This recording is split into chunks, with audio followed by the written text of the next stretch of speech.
হাই everyone, আজি মই আপোনালোকৰ কাৰণে লালমোহনৰ ৰেচিপি লৈ আহিছোঁ। লালমোহন খাই বেয়া পোৱা মানুহ খুব কমেই ওলাব আৰু আমাৰ ঘৰতে কেতিয়াবা লালমোহন বনাই খাবলৈ মন যায়।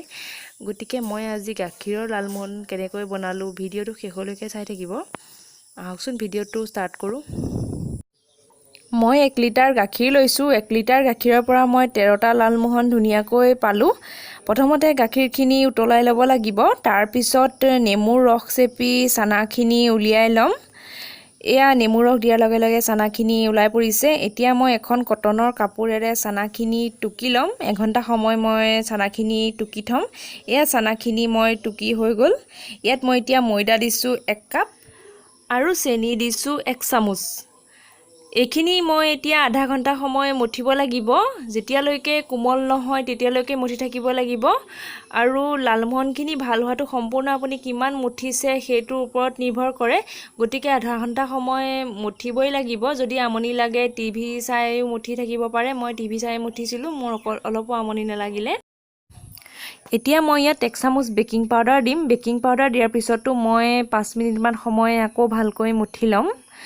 আৰু 5 মিনিটমান সময় ভালকৈ মঠাৰ পিছত মই ইয়াত ঘিউ 1 চামুচ দিম।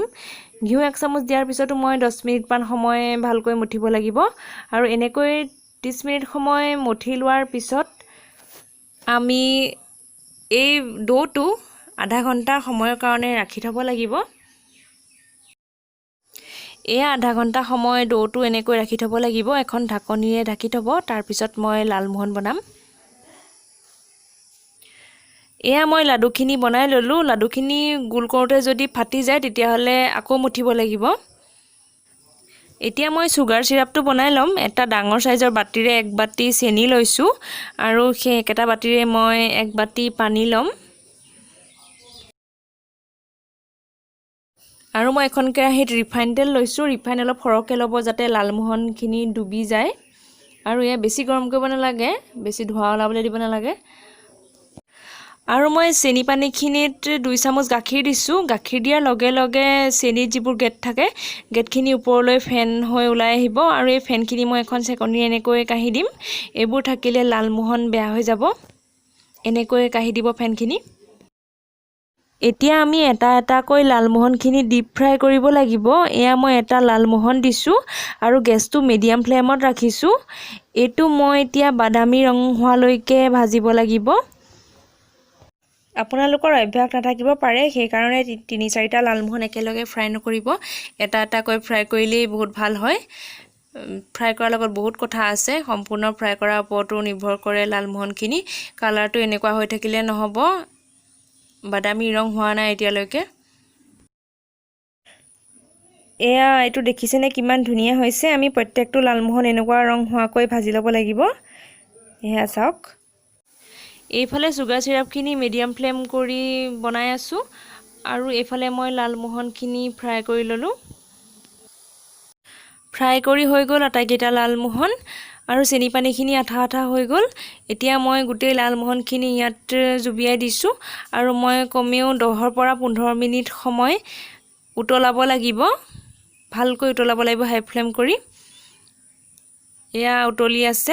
আৰু ইয়াত আপোনালোকে ইলাচিও দিব পাৰে। ইলাচি দিলেও ইয়াৰ পৰা ধুনীয়া চেণ্ট ওলাব। 15 মিনিট সময় লালমোহনখিনি মই এনেকৈ উতলাই ল'লোঁ। আপুনি মাজে মাজে গেছটো এবাৰ হাই ফ্লেম বা মিডিয়াম ফ্লেম কৰি থাকিব। আৰু এয়া দেখিছেনে কিমান ডাঙৰ হৈ আহিছে লালমোহনখিনি। মই কিমান সৰু সৰু লাডু বনাইছিলোঁ। আৰু এয়া আমি চেনি পানীত এতিয়া 5 ঘণ্টা সময় এনেকৈ তিয়াই থ'ব লাগিব আৰু ইয়াতকৈ তেতিয়া ডাঙৰ হৈ ফুলি আহিব। আৰু 5 ঘণ্টা মই এনেকৈ জুবিয়াই থোৱাৰ পিছত লালমোহন কেনেকুৱা হ'ল মই দেখাই আছোঁ আপোনালোকক। এয়া দেখিছেনে লালমোহনখিনি কিমান ডাঙৰ হৈছে আৰু দেখাত কিমান ধুনীয়া হৈছে। আপুনি মই দেখুওৱাৰ নিচিনাকৈ লালমোহন বনাই চাবচোন আৰু কেনেকুৱা হৈছে মোক জনাই চাব।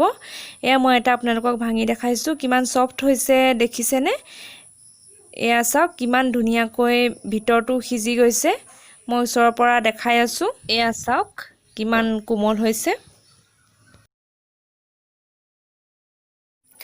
লালমোহনৰ এই ৰেচিপিটো চাই ভাল লাগিলে যদি কমেণ্ট কৰি জনাবলৈ নাপাহৰিব আৰু যিমান পাৰে সিমান শ্বেয়াৰ কৰিব।